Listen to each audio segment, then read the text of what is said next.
But you guys, thank you so much for coming this morning. I'm going to start with a visual presentation.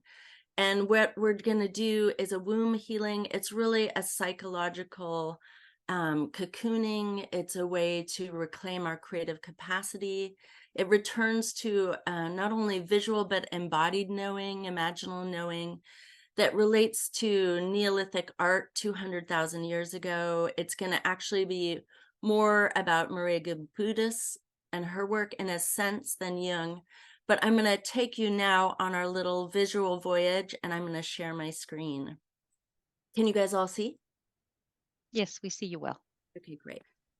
All right, so this is the Creatrix in masculine and feminine, Matt, Buck, there might be some more men, but it's really the creative capacity that connects our nature to nature. And so what I'd like us to do to begin with, and I do all of this pretty intuitively, so I'm going to have you put your hands on your heart. And this is the seat of the soul in some capacities. Sometimes people say it's the Ajna center, the third center, which we're going to be working with too, in terms of being able to see and communicate with soul. But this vessel is really embodied in our heart. And in my work with soul, more than anything else, I was told to drop into the heart. And so that's where we're dropping in this presentation. You'll note that when you drop into your heart, you drop into the body and you connect to the earth. So this is all about reconnecting our natural capacity. And then now you can put your hands wherever you want to, but that was our beginning. We're dropping in there. We're entering the realm of the mothers from Goethe's Faust. Matt, we can talk about pronunciation afterwards. I did look that up, but we're going not only into the deepest layers of the unconscious, personal and collective, but we're also going into our bodies and into the wounded shadow cast there. Fear not, it will actually be fun. We're going to cocoon. That's another way to imagine into this. And your body is really this knowing organ of perception in tacit knowledge. And so we're really activating parts of our body that we're usually not in touch with, intuitive and instinctual aspects. And so we're going to unfurl our wings. And part of this is reminding you that we know how to do this. We know how to create art, and it's a sketch, so no trepidation. This is ancient. So again, 200,000 years ago, Maria Gimbutas is one of the people who worked with the Creatrix, and it's the feminine creative in all things. Earliest art was done by women, but it's really the feminine in all people. And so this is something you know in your blood and your bones. We're working with this guy. I do have a Jung finger puppet. I was telling Evie and Jessica, but I did not bring it out. And we're working with Jung in terms of shadow and light. Quite honestly, he misrepresented, labeled, defined, and silenced his soul as often or more often maybe than he spoke authentically for soul. We're allowing soul to speak for herself, that feminine part in all of us. And that's really what we're opening up like an aperture to, is this embodied feminine imaginal way of knowing. And kudos to Jung for what he did to lead us here. I'm not going to bring up his shadow anymore. And we're working with masculine in a sense, and this is his Philemon image, very Freud. And the kingfisher was not only a synchronicity that Jung had, but the kingfisher, as you know, the fisher king is the wounded king. And it was a practice where the blood of the king rejuvenated the earth. And that's, nobody has to die in this, but that's the closest image to what we're entering into, is this death and rebirth. You can also see it in all of the sun gods that went down, as well as in Nana, going down into the earth. We're going to go down into our body and then back up. And so this is a cycle of death and rebirth. And it goes to these four aspects that Jung said were lost and not lost or forgotten, but really actively repressed in the Bible. And they happen to be the nature of the Creatrix. So it's nature, creative fantasy, ancestors. Jung called it his primitive soul, but it's really the great mother is this archetypal Creatrix. And our animal self, our animal instinctual nature. And you'll note that anima, the Latin root for soul, is the basis of animals. So we're embodying our soul. And this is the big quote that the best quote for what we're doing here. I see a creatrix, Lucy Pierce says, as someone who uses her or his creativity to take the feminine wound and transform it, to take us from pain to power, to release the shame that keeps so many of us trapped and fearful, to give voice to the authentic feminine experience, every bit as bold and loud and vibrant as it wants and needs to be. And if you guys want to, you can place your hands on your belly and really, you close your eyes. Closing your eyes turns you inward, so it's a way of inward focusing. And go to a time when you were repressed. Allow it to come forward. And something that wants to come out. This is another place. It's your dantian, it's your power center as well as your womb. In what way do you not express yourself freely? And you can open your eyes and again, put your hands wherever you want, but begin to tune into your body and what is coming forth. What did you do as a child is another way to touch this. What did you do as a child that you stopped doing, probably because it seemed foolish to the adult world?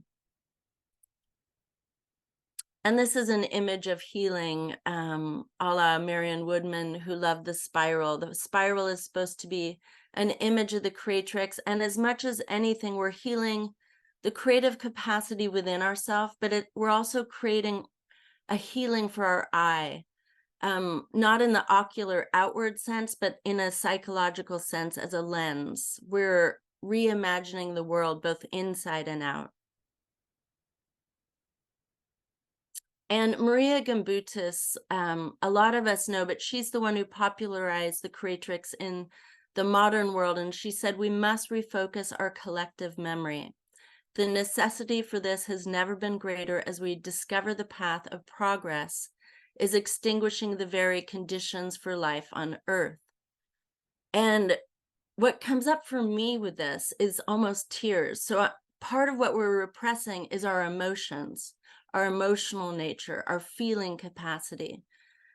Never has this statement been more true.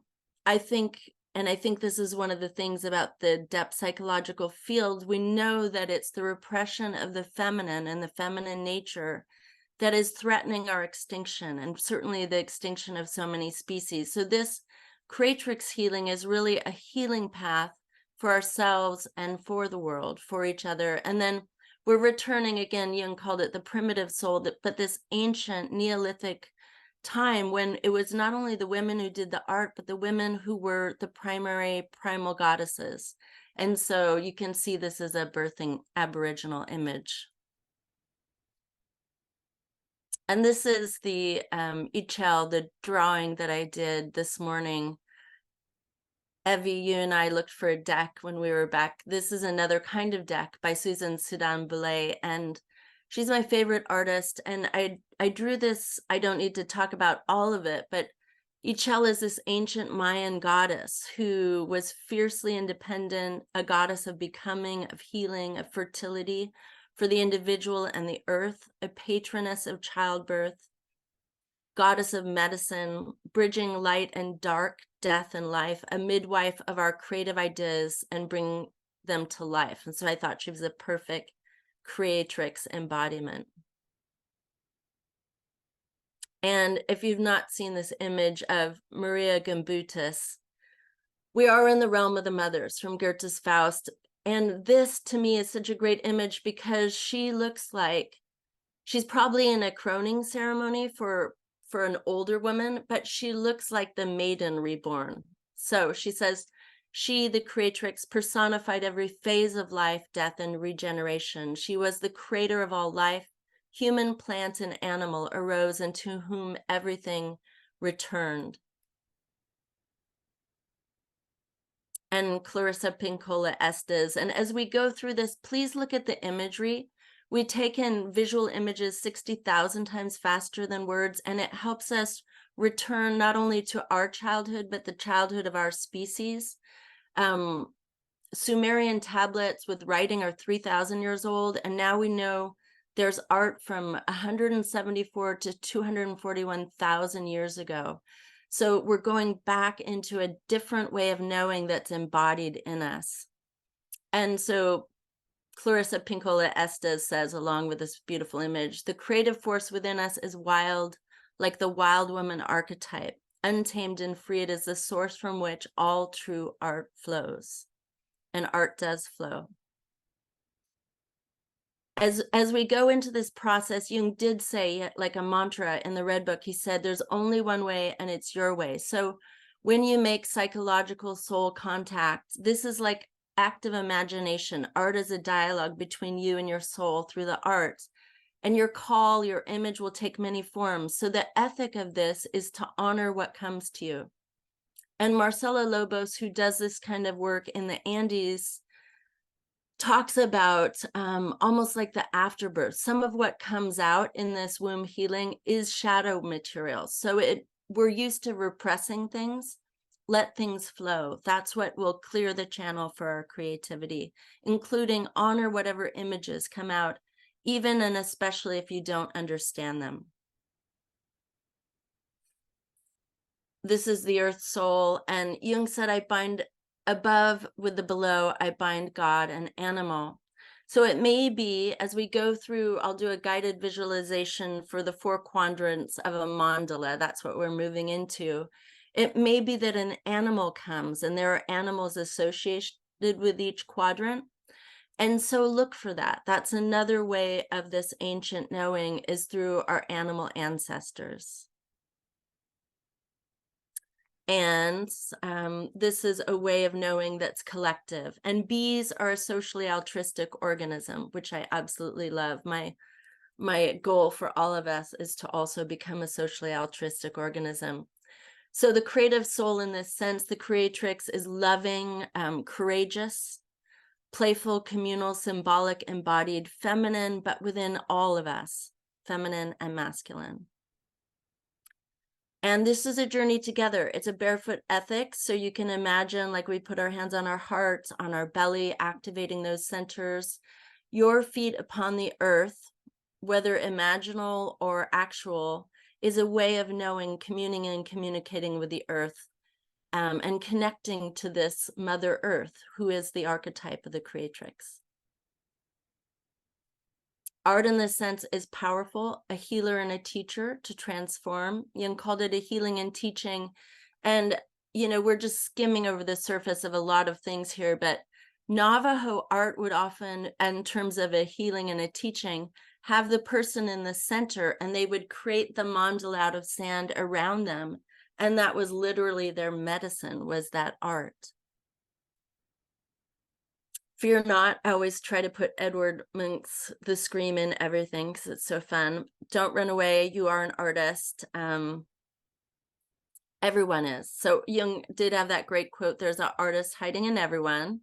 And so one thing to realize, and this is about that flowing, is that the artist is not a person, this is a Jung quote, endowed with free will who seeks his own ends, but one who allows art to realize its purposes through him. This is a flowing way of knowing. So all you have to do is almost get out of your own way. As a human being, he, and I love to put she in there, may have mood and a will and personal aims, but as an artist, she is human in a higher sense. She is collective humanity, a vehicle and molder of the unconscious psychic life of humankind. This is the role of the artist as the avant-garde, is to guide us into a new, and this is also an ancient way of knowing and being. Georgia O'Keeffe, whose little finger puppet is over by the candle I lit for this, to create one's, I'm moving this back and forth, but to create one's world in any of the arts takes courage. And so Georgia O'Keeffe, you know, lived a life that was both desolate and flowering, blossoming. And death and life are going to be paired together as one, like a Mobius strip in this creation. Jung, with his fun quote about modern art. He had a great quote where he said, he's not against modern art, and then he proceeded to call it morbid and evil. But what we're returning to is this ancient form of art, and it says, the works in caves speak together. Individual styles, but with an underlying unity, singing in unison like a chorus of individual voices, expressing collective feelings, collective goals, that is their special power. So one of the many things about this feminine way of knowing is that it is communal and collective. And I love in this image that the women actually seem to be holding hands. We're like mother trees connecting to the roots and the rhizomes, in which we're connected and one in the unconscious and in the earth. This is life affirming, and Jung called the soul the archetype of life itself. And I had to do my shout out to the visionary art and Frida Kahlo here, whose work, if you haven't looked at, is just the most beautiful and painful evidence of the creatrix, the wounding and the healing. We're working with personal symbols. And again, when we start in our art, which we're moving into, don't run away, let whatever flows out. You may not understand it. It's actually best if you don't. You have to lose yourself to find yourself, Thomas Merton said. So again, all you have to do is step out of your way and see what symbols emerge.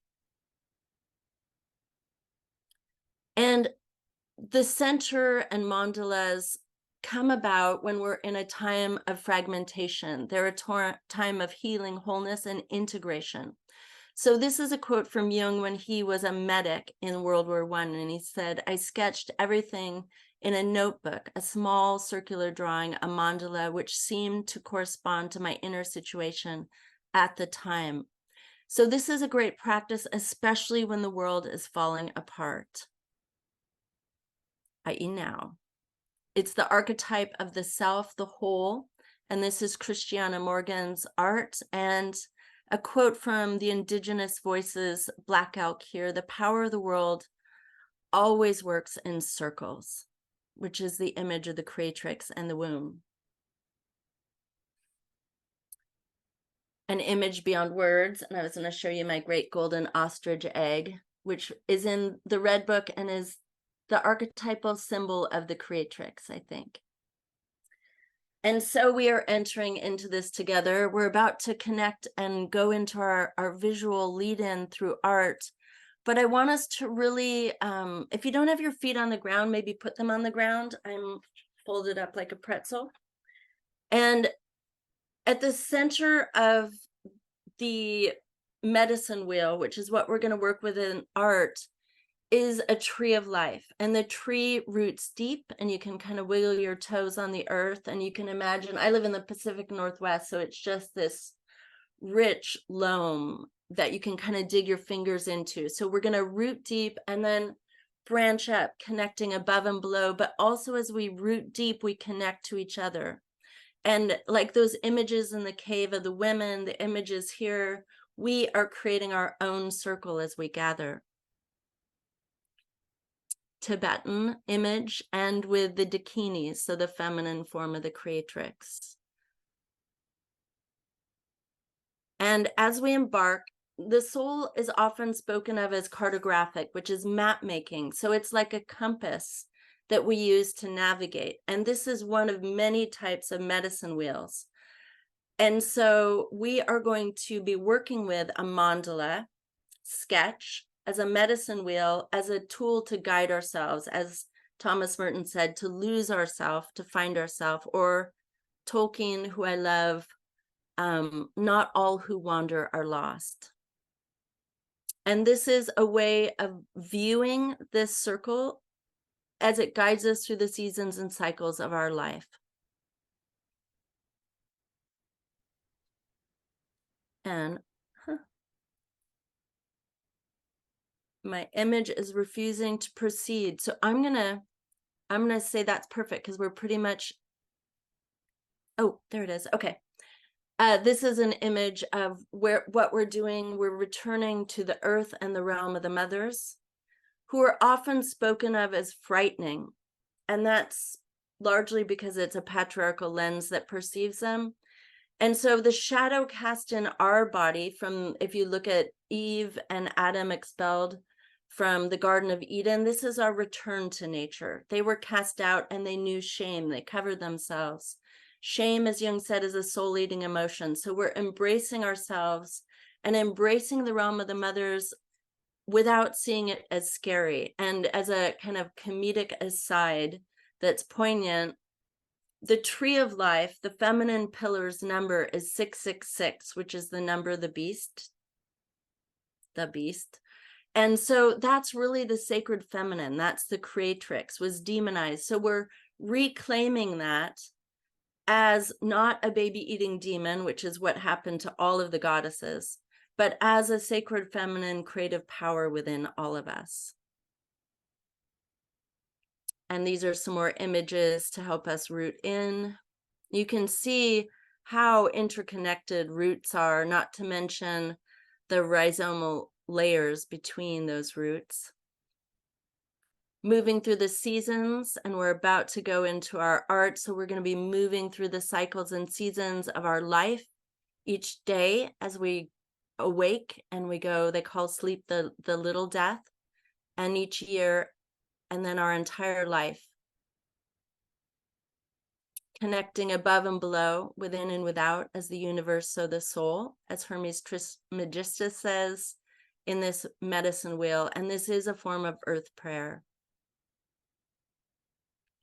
No tree, Jung says, can grow to heaven unless its roots are in hell. And again, remember, hell is just the maternal Mother Earth, so it's not really that scary.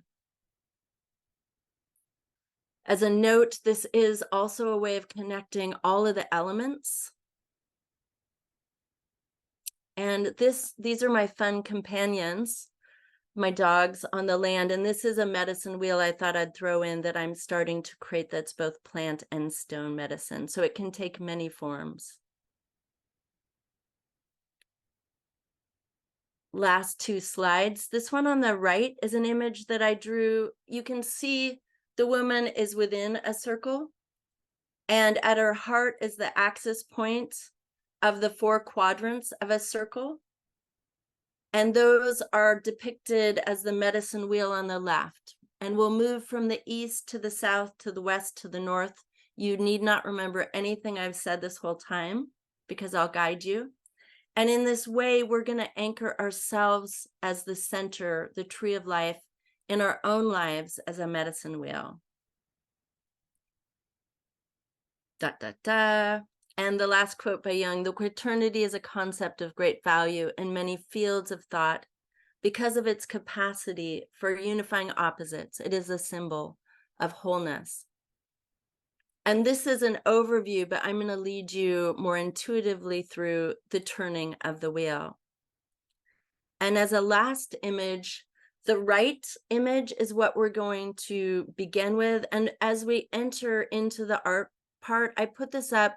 This is one of Jung's sketches. So while the Red Book was highly refined in his most edited work, and the mandalas that we see in Tibetan traditions especially are so precise and detailed, this is a sketch. And you don't have to start like the image on the right, though you can. See how Jung created the quadrants in a different way? What I'd like to encourage us to do, and I'm going to walk you through it, is just let go. And you can even soften your gaze. And I'm going to stop sharing. And allow yourself to focus in with this inner way of knowing, this inner vision and inner sight. And so what I'm going to have us do is go into, do you guys have paper and pencils or pens or something? If not, it's still okay. You can do it as a guided visualization.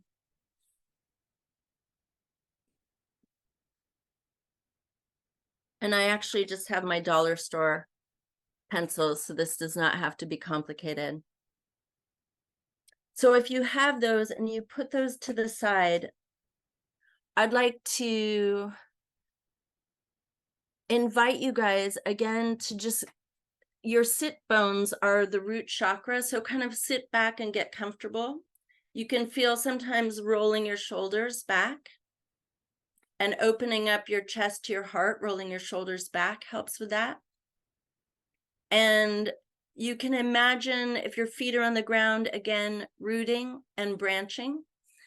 And what we're going to go into is a guided visualization as an orientation. And so I invite you to close your eyes. And I invite you to put your hands on your heart.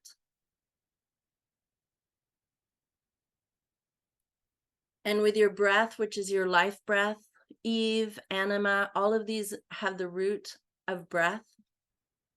Bringing your attention into your body. And breathing again into the heart.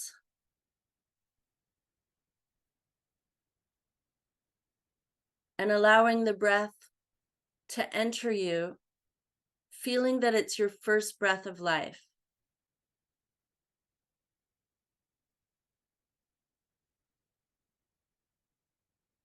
And recognizing in this inner sense that each day, each year, each cycle of our life goes through the seasons. From the east, we begin with the breath.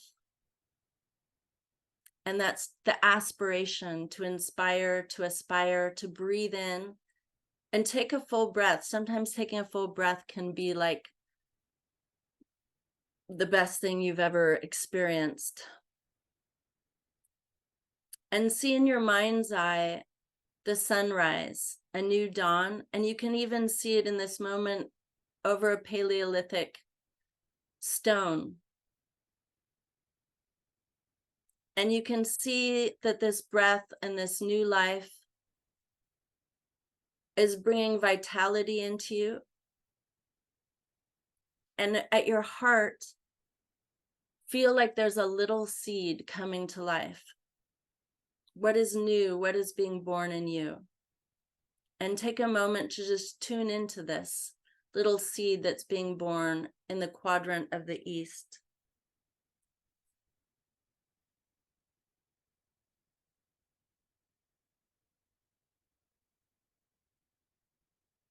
And now you can open your eyes and take a color. And I actually picked mine blindly, but you can look and pick a color. And create a circle on your paper. And Jung said that it was the broken symmetry that was the most powerful. So if it's an egg, perfect. If it's like some strange other thing, perfect.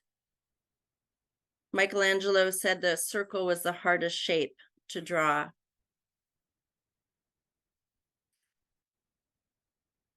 And at the very center, put a dot. And as you put the dot, imagine into your heart and whatever was starting to grow in you, in your womb. And for me, Jung talked a lot about a sprout.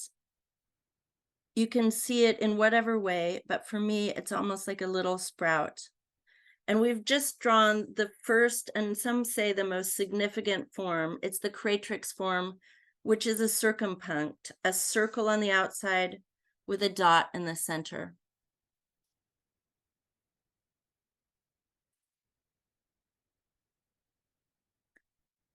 And now what I'd like you to do, in whatever way works for you, is to square your circle. So you can do it at a diagonal. So the quadrant of the east, I'm going to show you how I'm doing it. Can you guys see that? Evie, can you see that? Yes, Okay. I can see that.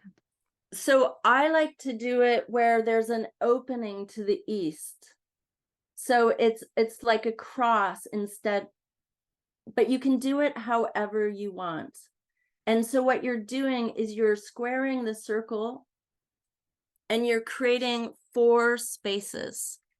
And that quaternity is the feminine in all different, not only with Jung, but archetypally.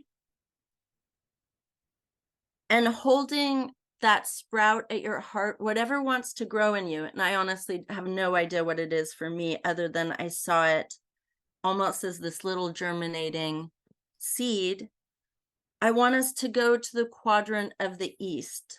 And this is like a compass. It's a medicine wheel. And I'm going to ask you guys to close your eyes if you're not drawing. If you're drawing, you can keep your eyes open. And east is where we die and we're reborn. So one of the things is that people like Brené Brown say something has to die for something to live. And especially with things like forgiveness, something has to be released. So what I want you to do in your mind's eye, outer eyes opened or closed, is to see yourself. And Jung said that all traditions did this, opening your hands to the east. And the image that came to me is offering something with my hands out like this, offering something to the east that I'm giving up to receive something. And for me, the image, so you can make an offering to the east, seeing the sunrise and seeing the wind. And for me, what I'm offering, I'm realizing, is ash. And for people who know me, I went through chemotherapy, which is like a death and rebirth. And so the ash is symbolic of the death that I have held in my body, which is like the chemotherapy drugs. And so I'm seeing that as I hold my hands out, and it's to the chill morning, the morning that breaks and it has a wind and it has a chill and it has the sunrise. I am offering my hands out and I'm giving something up to the sunrise. And then I'm seeing that I'm receiving something. And when I'm doing it, I'm offering something up, which is death, a form of death, and then I'm receiving something. And I don't know what it is I'm receiving, but I'm going to my quadrant of the paper to receive it. So for me, I'm creating a spiral in my right eastern quadrant. And as I create it, I'm asking in active imagination, what are you? So you can create your own inner dialogue as you draw in the east. And Jung said, if you create unconsciously with your hands, meaning don't judge it, don't block it, just let it flow, see what happens, that your soul will go down into the unconscious and will bring back an image for you. And that this is the gift from the underworld. So as we move from death to life in the east, the night is over, the morning has dawned, and we're asking what wants to be reborn after our release. Begin to draw, and you can ask questions as you draw, and you can listen inwardly in deep listening with your body and the body of art. Who are you? What is it you want to say? What is it that wants to be born? Or also, what can I do to help you, to give birth to you, to nurture you? And just if you feel like you're stopping, just release your hand and let it flow. Just ask, what now? Or what else wants to be told? What wants to be born?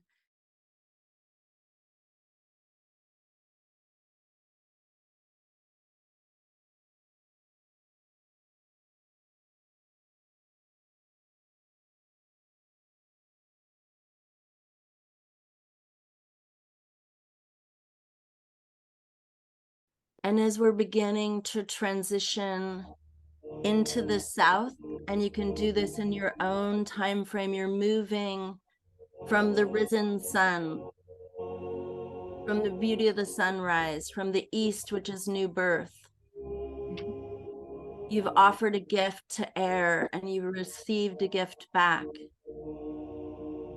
As you turn to the south, it's going from spring to summer. It's going from morning to midday. It's the fierce fire, the fire of courage, the fire of purification and transformation. And so as you offer something to the south, higher like pyramid, fire to burn something that no longer serves you. For me, it's fear. What no longer serves you? What's a block or an impediment on your path to fuller creative capacity, to a life more fully lived? See that you're offering it to the sun, offering it to be burned in the furnace, offering for it to add fuel to the flames of your transformation in whatever way. And just as the air moves into the fire, kindling the flames, allow yourself to naturally migrate to the southern quadrant or shield. This is a place of love of body. The east is often love of spirit. What is blocking you from more fully loving your body? And crazily, 95% of women say they don't like their body. What is it that's in your body that needs to be transformed for you to more fully embody soul and life, breath in you? Play with that. This is a place of play. And see what you receive back. What is the gift of fire? Where can you use more creativity and courage? Like a sun, and even like a sunflower turning to the sun, if you turn to the fire within you, this flame, what does it tell you? What guidance does it have for you? This can also be a place where you have wounding from childhood. And so something may come up, and allow it to just express itself. Just as the air was death and rebirth, the fire is like the phoenix. What have you given up in sacrifice, which has the root sacrare to make sacred, to transform even more? What is a commitment you can make to what wants to be born in you and through you through fire?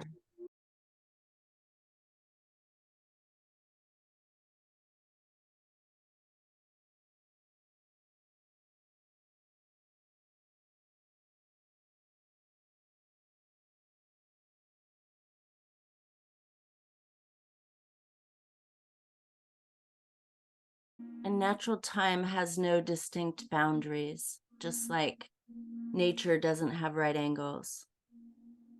And so as we flow from air, which kindles the fire, we flow into the west,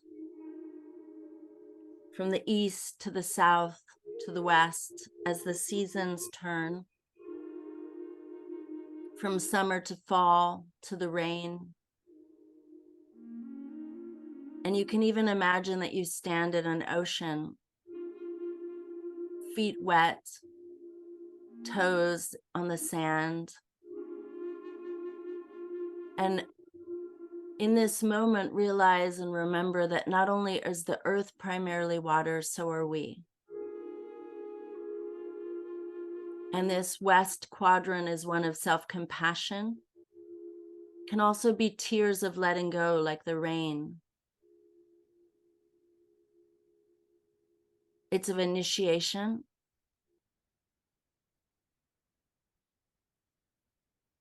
And it's love of self. And just like love of body is hard, love of self. What is blocking your love of self? Allow the waters and the self-compassions of the currents of water to move whatever blocks your full love of your full self. And you can offer these like stones into the water.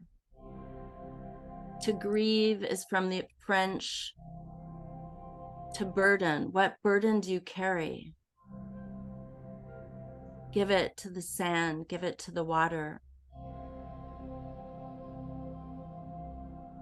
What is the gift of water for what is growing in your womb?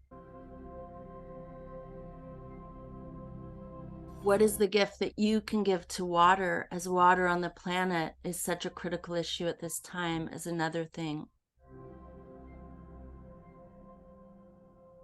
Water holds vibration, just like Dr. Emoto with the water crystals. What you feel takes form as a mandala in the water in your body. How can you give back and through water to create a better world?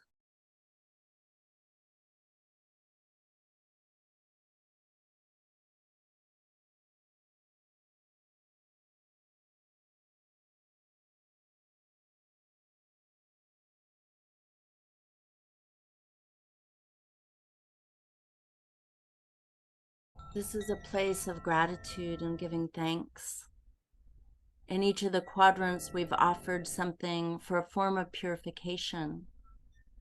This is really an offering without accepting anything back. So you can imagine yourself giving something to the earth, maybe an earth prayer, a gratitude in some form.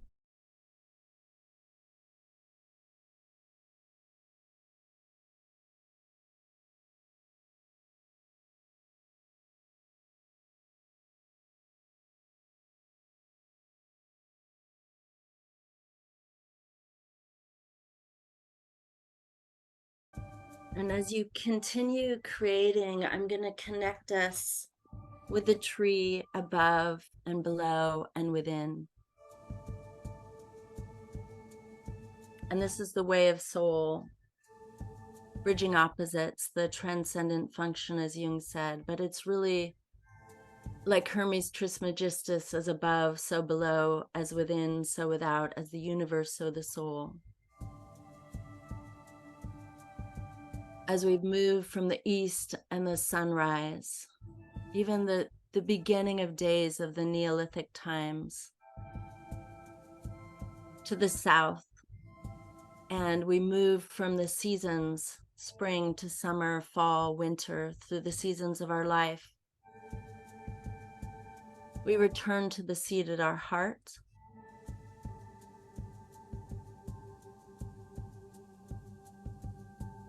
The seed that's offered the gift of each of these directions to help it grow at this time in our creative womb.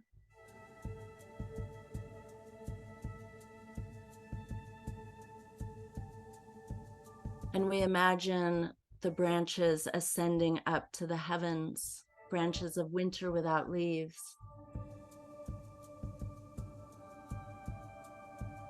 And the stars reflected in the cosmos as creation.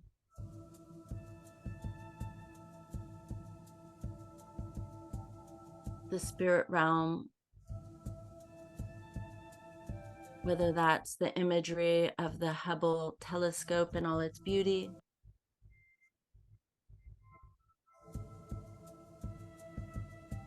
an inner guru or master, or the ancestors.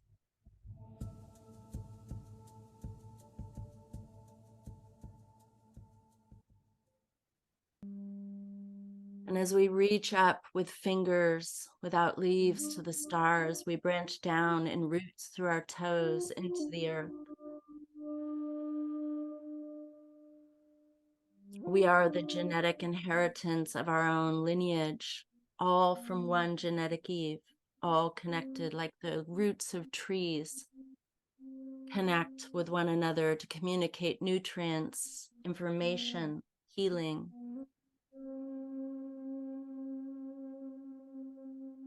And we feel that we're connected in the unconscious, one to another in our circle.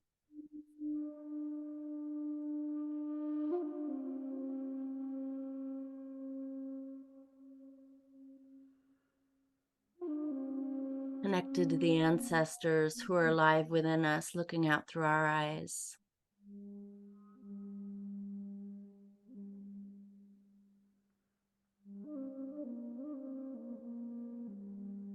And we give thanks through roots and branches to the directions. As we come full circle to the center, to the seed in the heart within our creative womb, which is our true essence.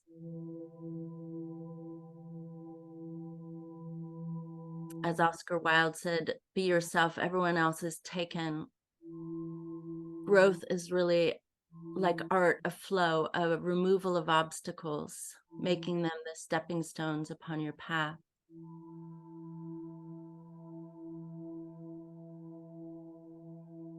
Unfolding from your heart, William Blake said, the vegetative universe unfolds from the center. And within our heart center, we are all connected as one. We're the point at the center of the circumpunct that we started with, the point that's the seed within the womb of the great Creatrix, the earth soul.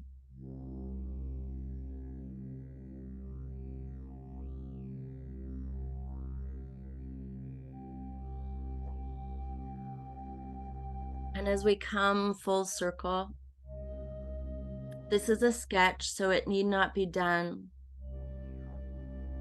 I'd like to take a last minute, and you can imagine yourself giving thanks. We'll give thanks to the East, to the many cycles of death and rebirth, to the sunrise, to that and those who came before. And as we do this, we're closing these shields, giving thanks. And to the south, as you again can keep drawing, giving thanks to the sun, to the offering, to the fire, receiving its courage, its warmth, its blessing, and releasing it, recognizing it's kindled within us. To the west, to the waters, to the self-compassion, to the tears behind our eyes, to the water that holds the vibration of our true self. See that we're releasing and giving thanks, blessings to the water as we've received blessings back. And as the current recedes, seeing that we turn to the north, to the tree, to the roots, to the branches, to the stone, to the mountain. And we give thanks for our form, for our body, our ability to be here now, for life. And we return to our center, releasing the quadrants, branching high, rooting deep, centering in our heart. And returning, and now our heart is really in the center of the image of our creation, of our mandala. And Evie, if we could go back to the full screen, thank you.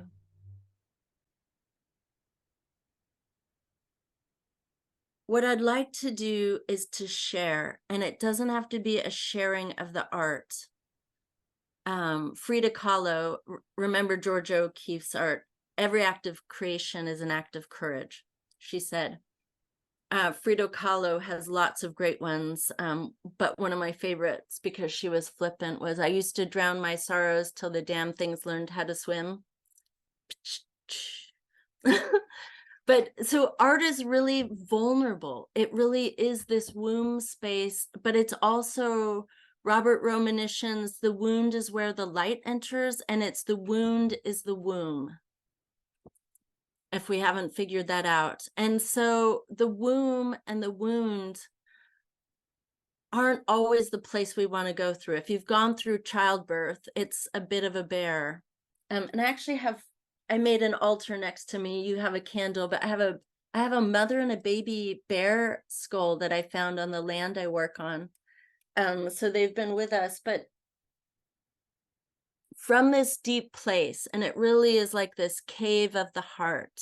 If there's anything people want to share in conclusion about whatever the germinating seed is within your nature, what is it that's growing inside you? And this is, remember, something connected to the earth. And what I'd like to send you with as homework, which I'll get to at the end, and I actually have something to send you, is to translate this art into an earth prayer as a mandala. And I like to use found objects, but I'll give you some ideas for that. But what is it that you come away with? What is it that's the seed that you have from this experience growing in your womb? And just as you gestate for a long time, it takes you a while to figure out what's growing in your womb. So you won't know what it is fully at this point. But does anybody have an idea of what it is that wants to be born in you and through you at this time, or anything that you want to share?